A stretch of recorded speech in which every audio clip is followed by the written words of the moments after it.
जब अथॉरिटी ने बुना जमीन बेचने का ताना, तो एसडीएम ने क्यों लगाया कंपनियों पर जुर्माना। जब इसी तरह कंपनियों के भरोसे को तोड़ा जाएगा, तो सूबे में इंडस्ट्री कोई क्यों लगाएगा। ब्रेक के बाद स्वागत है आपका। नोएडा प्राधिकरण के कारनामों का चिट्ठा बढ़ता ही जा रहा है, हर रोज नए खुलासे। एक और कारनामा है नोएडा प्राधिकरण का, जहां कई गांव की तालाब, पशुचर और कॉलेज वाली जमीन कंपनियों को बेच दी गई, लेकिन वहीं प्रशासन ने लगाया है उन कंपनियों पर करोड़ों का जुर्माना।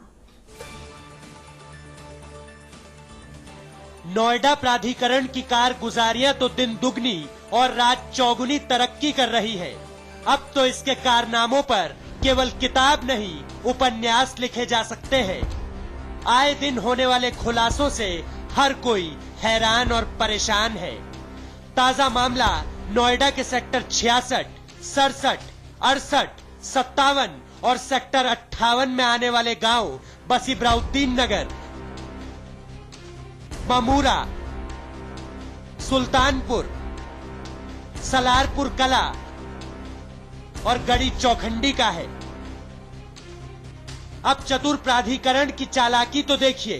प्राधिकरण ने तालाब, पशुचर और कॉलेज की आरक्षित जमीन कंपनियों को बेच दी, लेकिन अब कंपनी मालिक कांप गए हैं करोड़ों के जुर्माने से। देखिए, ये हमारे यहाँ एक गांव है बसीबराउद्दीन नगर, उसमें करीबन 1 लाख मीटर जमीन शोर की है और 50,000 मीटर जमीन तालाब की है और 40,000 मीटर जमीन श्री इंटर कॉलेज की है। इस सब पे नोएडा प्राधिकरण द्वारा और कुछ उद्योगपति द्वारा मिलके अवैध कब्जा कर लिया गया है। सब जमीन की बंदरबाट कर दी और सब जमीन पे बिल्डिंग बना ली है। उस चक्कर में जो यहाँ का वाटर लेवल है वो बहुत नीचे चला गया है। उसी में मैंने डीएम साहब से शिकायत करी। जब कार्रवाई नहीं हुई तो माननीय उच्च न्यायालय इलाहाबाद में एक मैंने कंटेम्प्ट डाली। उसी में डीएम साहब को आदेश का पालन करने के लिए सख्त आदेश दिए गए। उसी के आदेश का पालन करते हुए माननीय डीएम जिलाधिकारी गौतम बुद्ध नगर ने करीबन गढ़ी चौखंडी, मामूरा 3-4 गाँव में मिला के 400 करोड़ रुपए का जुर्माना किया है। वहीं समाचार प्लस ने भी सरोकार निभाते हुए सारे दस्तावेज एसडीएम साहब को दिखाए, तो एसडीएम भी हाईकोर्ट के आदेश का हवाला देकर बचते नजर आए। एसडीएम की माने तो उनकी नजर में वो दोषी है जो मौके पर कब्जा जमाए हैं। जब किसी धारा 132 की या एलएमसी किसी लैंड पे कोई एनक्रोच करता है, तो हमारे समक्ष वो व्यक्ति जो एनक्रोच करता है वही व्यक्ति पार्टी होता है, अनटिल अनलेस जब तक वो अपने कोई दस्तावेज या साक्ष्य कोर्ट में न्यायालय में प्रस्तुत करता है। तो यदि उसको बाकायदा ड्यूली आवंटित की गई है तो वो जवाब दाखिल करे। अपना जवाब दाखिल करने के बाद जो भी समुचित कार्रवाई होगी। आपको बता दे कि जिन कंपनियों पर जुर्माना लगाया है उनमें हल्दीराम जैसे बड़े नाम भी शामिल हैं, जिन पर करीब 18 करोड़ 45 लाख का जुर्माना लगाया है। अभी तक करीब 15 कंपनियों को नोटिस मिल चुका है। अब कंपनी मालिक करे तो क्या करे सिवाय पलायन करने के। अगर आज 7-7, 8-8 सालों बाद ये चीजें नोटिस लोगों को मिल रहे हैं और उनमें हड़कंप मचा हुआ है कि हमने गलत जमीन के ऊपर उद्योग लगा लिया है, शायद आपको अब अपनी बिल्डिंग गिरानी पड़ेगी, यहाँ से आपको अपना उद्योग कहीं ट्रांसफर करना पड़ेगा, तो इस प्रकार से तो ये नोएडा पूरा बर्बाद हो जाएगा। अगर इन अधिकारियों की खराब कार्य के वजह से आज उद्यमियों को इस बात के लिए शोषण होना पड़ रहा है या उन्हें अपने उद्योग बंदी के कगार पे आने पड़ रहे हैं, तो सरासर ये प्राधिकरण की गलती है। कंपनी मालिकों की कमर टूटने लगी है।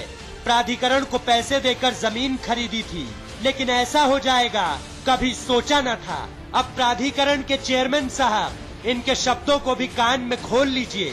कह रहे हैं कि यह तो कानूनी प्रक्रिया है।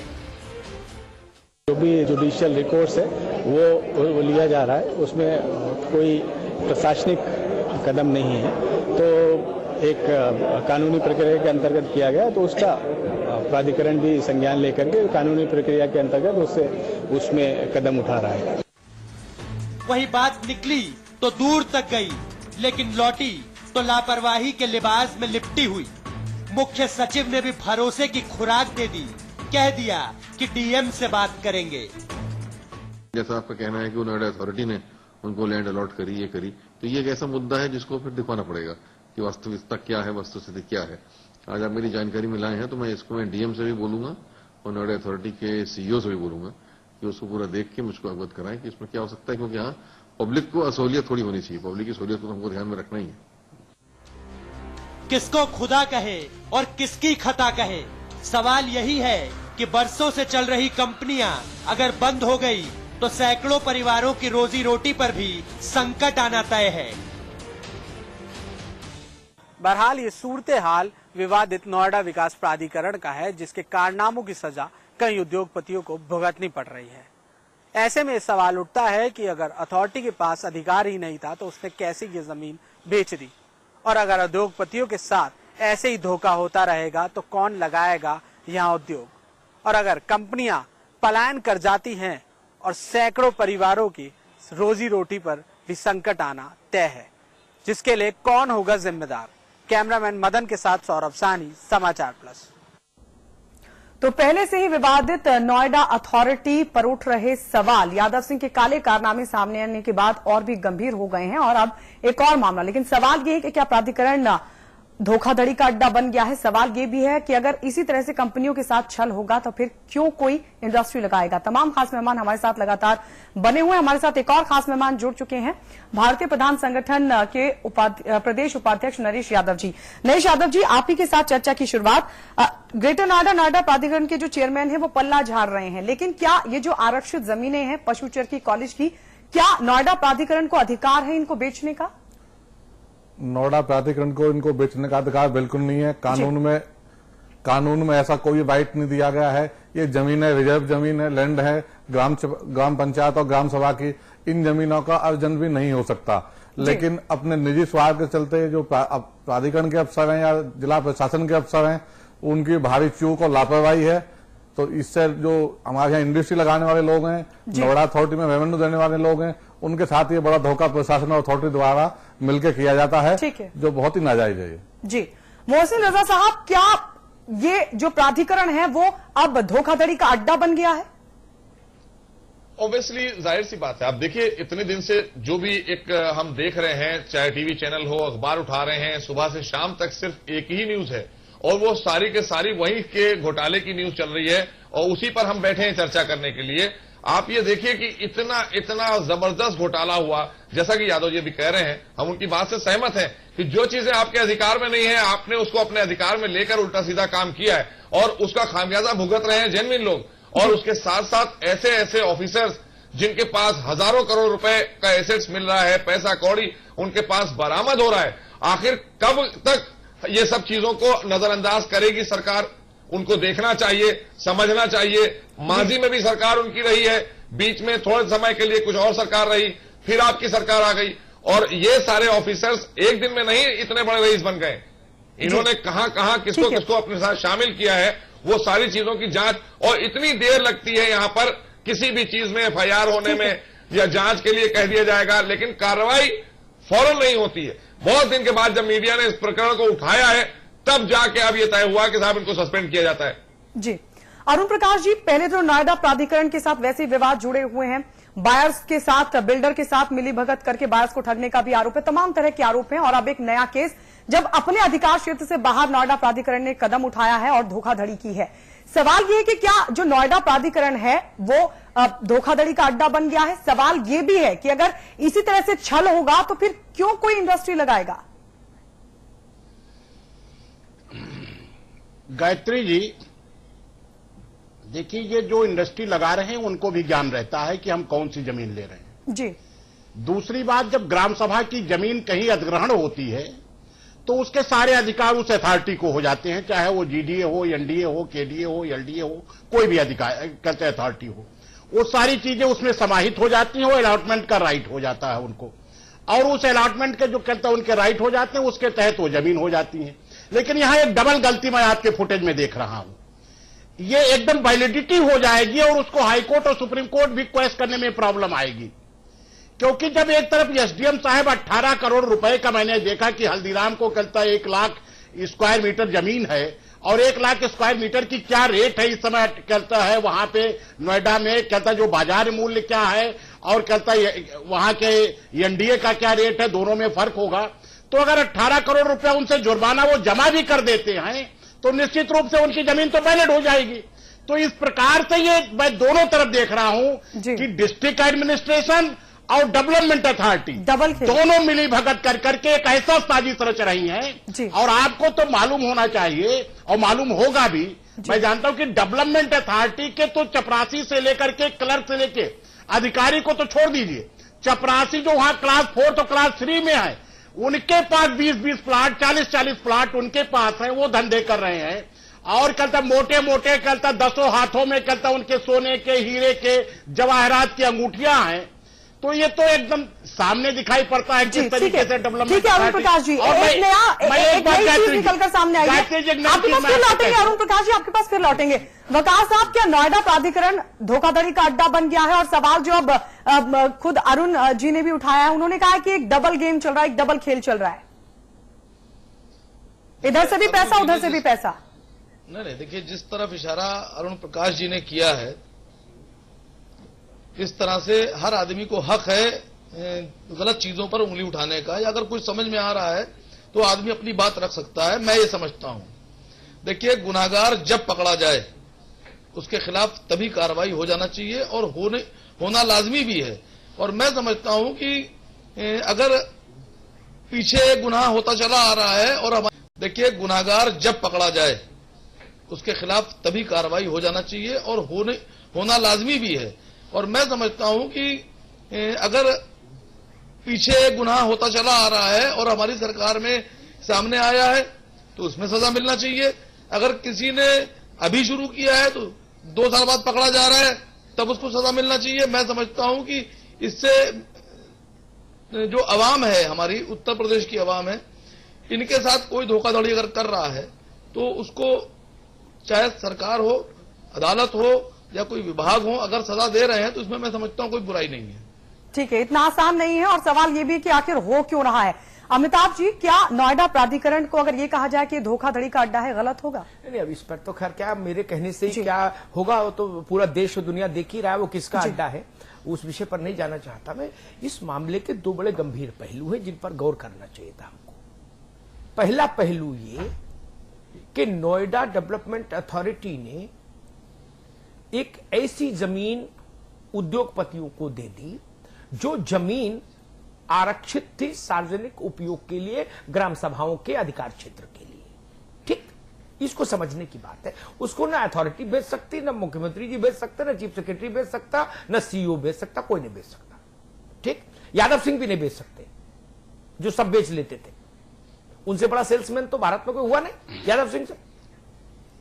अब प्रश्न उठता है, आपने बेच दी, चलिए ठीक है, पैसा भी आ गया, जो बैंक में जाने वाला पैसा वो भी आ गया होगा, जो मिठाई के रूप में आता है वो भी आ गया होगा। चलो मान लिया मिठाई वाले बच्चों ने खा ली, वो 2.5 किलो हीरा ऐसे नहीं आए थे ना अरुण जी, जो घर में झोले मिले थे तौल के 2.5 किलो, हमारे आपके घर में 2.5 किलो जीरा नहीं मिल सकता। यादव सिंह के घर में 2.5 किलो हीरा मिला तो वो ऐसी जमीनें बेच के मिला, कर चलिए।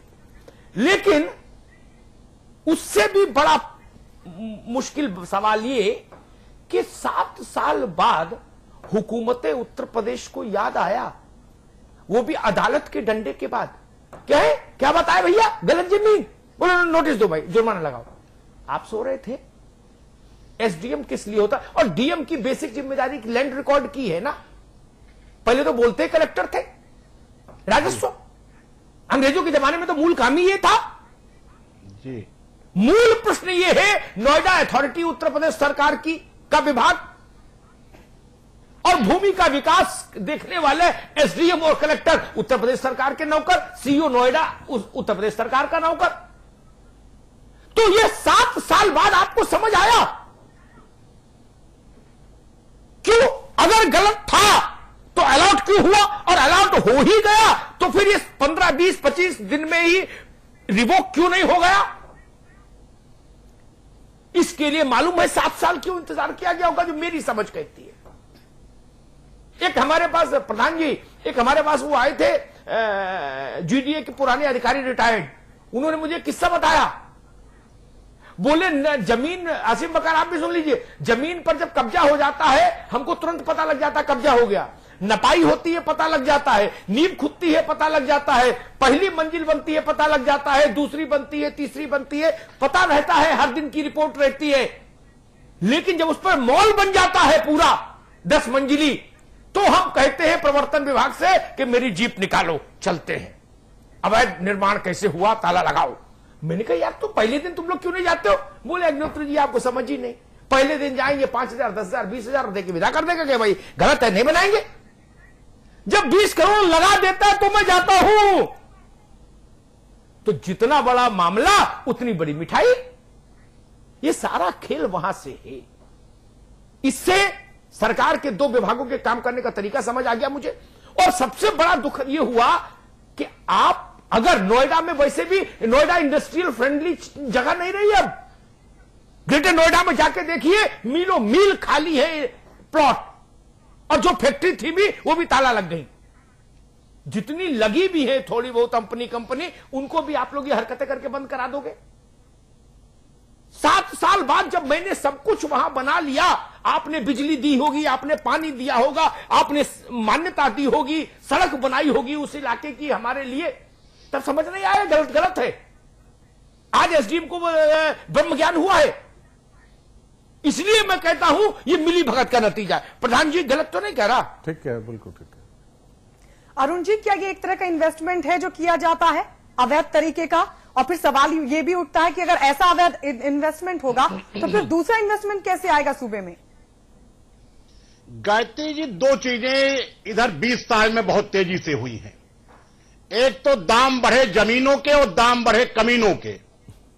मैं ये बात इसलिए कह रहा हूं कि डेवलपमेंट अथॉरिटी और जहां भी कहीं भी आप देखें, ये जिन इंडस्ट्रीज की वकालत की बात की जा रही है, इन सारे छोटे से लेके बड़े उद्योगपतियों को मालूम रहता है कि उनके लीगल एडवाइजर होते हैं, उनके वकील होते हैं, लेखपाल उनके घर पे हाजिरी बजाने जाता है, कहता है ये सारे लोग बताते हैं कि जमीन चरागाह है कि स्कूल है क्या है। और जब वो डेवलपमेंट अथॉरिटी में वो चीज चली जाती है तो निश्चित रूप से मैं आपसे जो कह रहा हूं, कानूनी प्रक्रिया की बात अग्निहोत्री जी कह रहा हूं, वो डेवलपमेंट अथॉरिटी को राइट हो जाता है कि उस जमीन को कहीं ना कहीं कहता डेवलपमेंट के तहत कहता अलॉटमेंट कर सकता है। लेकिन पर्सनल अलॉटमेंट जिस ढंग से हुए हैं उस अलॉटमेंट में नहीं कर सकता। अरुण जी एक बात आपको बता दूं, गाजियाबाद में एक मसला आया था है? गाजियाबाद विकास प्राधिकरण में भी इतने तेजस्वी अधिकारी हैं, पैदा तो एक ही फैक्ट्री से हो रहे हैं ना। कोई गाजियाबाद में बैठा, कोई नोएडा में। उनने सारे पोखर बेच दिए बिल्डरों को। क्या सारे पोखर बेच दिए? सुप्रीम कोर्ट ने मुर्गा बना दिया अथॉरिटी को। हाँ, सही कह रहे हैं आप, सही कह रहे हैं। और कहा हटाओ भाई, हटाओ यहां से। आप पोखर बेच लेंगे क्या? क्या होती है अथॉरिटी? कोई कानूनी हक नहीं भाई साहब। कल को आप कहोगे नहीं, कल नहीं, सुन लीजिए, कल को आप कहोगे हिंडन पर भी जीडीए का अधिकार है, हम हिंडन पार्ट के वो बनाएंगे मॉल। नहीं ना, नदी है भाई। मैं जो कानूनी प्रक्रिया जी, यही मैं आपकी बात कह रहा हूं अग्निहोत्री। इसमें फिर जब ये जो 18 करोड़ का जुर्माना लगाया जा रहा है, ये भी एक वैलिड काम किया जा रहा है। कल को वो व्यक्ति हाई कोर्ट जाएगा, सुप्रीम कोर्ट जाएगा, स्टे पाएगा कि साहब हमने उस जमीन के कहता पूरा वो दे दिया और कहता हमने कहते इस तरीके से। अब ये उस समय कोर्ट के सोचने और विचारने का काम है कि किस तरीके से उसके कहता पहलू को लेती है। ठीक है। लेकिन कहीं ना कहीं ये बहुत ही एक गैंगवार ये पूरे प्रदेश का कहता इस तरीके से शोषण हो रहा है जी। और इसमें सरकारें, मंत्री, एमएलए, राजनेता, अफसर, ब्यूरोक्रेसी, टेक्नोक्रेसी सबकी एक मिली भगत है और मिली साजिश के तहत। ठीक है मोहसिन रजा जी, क्या ये सब कुछ मिली भगत से हो रहा है? सोची समझी एक रणनीति के तहत ये इन्वेस्टमेंट किया जा रहा है, लेकिन फिर सवाल वही खड़ा होता है कि अगर ऐसा इन्वेस्टमेंट होगा तो दूसरा इन्वेस्टमेंट कैसे आएगा सूबे में? अरे बिल्कुल सही बात है। आप बात तो मुख्यमंत्री जी कहते हैं कि बहुत सारा इन्वेस्टमेंट आने जा रहा है, लेकिन जैसा कि अभी हमारे अरुण प्रकाश जी कह रहे हैं, वो बात बिल्कुल सही है कि जब इस तरह की चीजें होंगी तो दूसरा आएगा कैसे? जाहिर सी बात है, भयभीत इतना हो चुके हैं लोग। और मैं एक थोड़ी सी बात हट के मैं करना चाह रहा हूं, अग्निहोत्री जी की नॉलेज में लाना चाह रहा हूं। लखनऊ के शहर में यहां पर हेरिटेज को डेवलपमेंट्स के लिए बहुत ज्यादा तेजी से काम हो रहा है। जरा सा यहां पर भी एक दिन अपनी टीम को लगाइएगा और कितनी इमारतें बन चुकी हैं हेरिटेज को तोड़ के और कितनी इमारतें हेरिटेज पे खड़ी हैं। और वहां पर रोज जाता है प्रशासन और यहां के बड़े बड़े आला अफसर और उसके बाद फिर दो लौट के घर आ जाते हैं, फिर 2 दिन बाद कार्रवाई। वकार साहब, आपकी सरकार तो लगातार कहती है कि हम निवेश ला रहे हैं, हम उद्योग लगवाने के लिए माहौल तैयार कर रहे हैं, लेकिन अगर इसी तरह से छल होगा तो आपको लगता है कि निवेश आएगा सूबे में? देखिए, जो निवेश माननीय मुख्यमंत्री जी जिस तरह काम कर रहे हैं, आप पूरा भरोसा रखें कि जिस तरह से जो भी बन पड़ेगा उस तरह से उत्तर प्रदेश में तरक्की की राहें खोली जा रही हैं और नए निवेश आ रहे हैं। आप देखिए, हर दिशा में काम हो रहा है। ठीक है, वक्त आपके पास बहुत कम है, शायद अगर थोड़ा वक्त देते तो मैं आपको तरक्की की और जो जो बातें जो सरकार कर रही है उस सब बताने के लिए वक्त कम है। ठीक है, वकार साहब आपकी बात आ गई। अमिताभ जी, संवाद की टिप्पणी। देखिए, मैंने जो 2 बातें उठाई वही बात है। एक बात की ओर अरुण जी ने बार बार इशारा किया, मैं उसका भी उत्तर दे दूं, नहीं तो अरुण जी की बात अनुत्तरित रहेगी कि भाई क्या कंपनी को नहीं पता था। अरुण जी, मैंने एक कंपनी खोली ABCD प्राइवेट लिमिटेड, ठीक, समझिएगा मेरी बात। मैं धंधा करने आया बाजार में, समझिएगा। मैं SDM आगरा के पास गया कि भैया ये ताजमहल मुझे लिख दो। वो रोटी नहीं खाता SDM, कायदे कानून से बंधा है कि नहीं बंधा है? ये क्या बात हुई भाई? मैं मान भी लूं कि 10 कंपनी वाले मिलके गए होंगे, उन्होंने कहा होगा भाई लाओ, चारा कहा कि जमीन हमको दे दो। आपने दी कैसे? एक बात कहूं, बड़ी कहावत है देसी, पता नहीं कहना चाहिए कि नहीं कहना चाहिए, लेकिन मेरे मन में आई तो कहूंगा जरूर कि भाई गांव की एक महिला ने दूसरा विवाह कर लिया। मैं इसको परिष्कृत करके सुना रहा हूं कहावत को, देसी कहावत तो थोड़ी ठीक नहीं रहेगी। तो आदमी ने पूछा, नरेश यादव ने पूछा, भाई फिर क्या हुआ? बोले भैया उसमें दिक्कत नहीं, करके छोड़ दिया, ये ज्यादा गलत किया। समझ रहे ना आप? ये दिक्कत है यहां पर। कंपनी वाले जाएं, एक कोई मैं कंपनी खोल लूं और मैं कहूं पूरा गाजियाबाद मुझे दे दो, तो संतोष यादव मुझे लिख देंगे गाजियाबाद, ये रमन रमन लिख देगा। ये सवाल है। 7 साल बाद आपको समझ क्यों आई बात? 7 साल बाद गवर्नमेंट ऑफ उत्तर प्रदेश चेती, और वो किस लिए, कब चेती? मैं गांव वालों के अधिकारों के भी साथ हूं, ये जान लीजिए। मैं दोनों के साथ हूं। जिन्होंने वहां हजारों करोड़ रुपया लगाया उनके भी साथ हूं। इसलिए नहीं कि वो रुपए वाले हैं, इसलिए क्योंकि वहां करीब 50,000 60,000 आदमी रोटी खा रहा है, नौकरी कर रहा है। और मैं उनके भी साथ हूं जो गांव वाले हैं, जिनकी आरक्षित जमीन इन बेईमानों ने बेच दी। मैं उनके भी साथ हूं। अब उत्तर प्रदेश सरकार की जिम्मेदारी बनती है कि गांव के लिए जो जमीन आरक्षित थी, जिन कामों के लिए जिस पर हाई कोर्ट ने गांव वालों का पक्ष ठीक माना, यह भी समझिए अरुण जी, हाई कोर्ट ने गांव वालों का पक्ष ठीक माना कि आप ये जमीन नहीं बेच सकते थे अथॉरिटी। तभी तो हाई कोर्ट ने कहा कि सरकार कार्रवाई करे।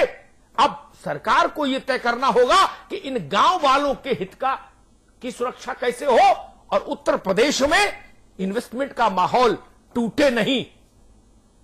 यह भी उसकी ही जिम्मेदारी है, उत्तर प्रदेश शासन की। उसके अधिकारियों ने तो जितना बिगाड़ना था बिगाड़ दिया। अब ये पंचम दल की जिम्मेदारी बनती है, अखिलेश जी की जिम्मेदारी बनती है कि इसको देखे।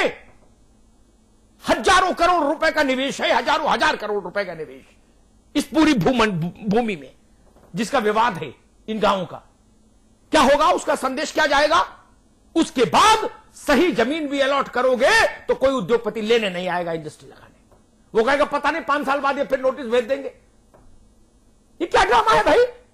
पहले तो किया क्यों, और किया फिर करके छोड़ क्यों दिया? ये सवाल नहीं पूछे। ये मैस को बंद करिए, जंगल राज को खत्म करिए नोएडा अथॉरिटी से, एसडीएम से। नोएडा में नोएडा अथॉरिटी और नोएडा के गौतम बुद्ध नगर के कलेक्टर, इनके अधिकारों का ही कभी ठीक से वो नहीं विभाजन नहीं हो पाया। अथॉरिटी का चेयरमैन इतना बड़ा आभा मंडल लेके आता है कि कलेक्टर उसकी फाइल उठाने लगता है पीछे पीछे।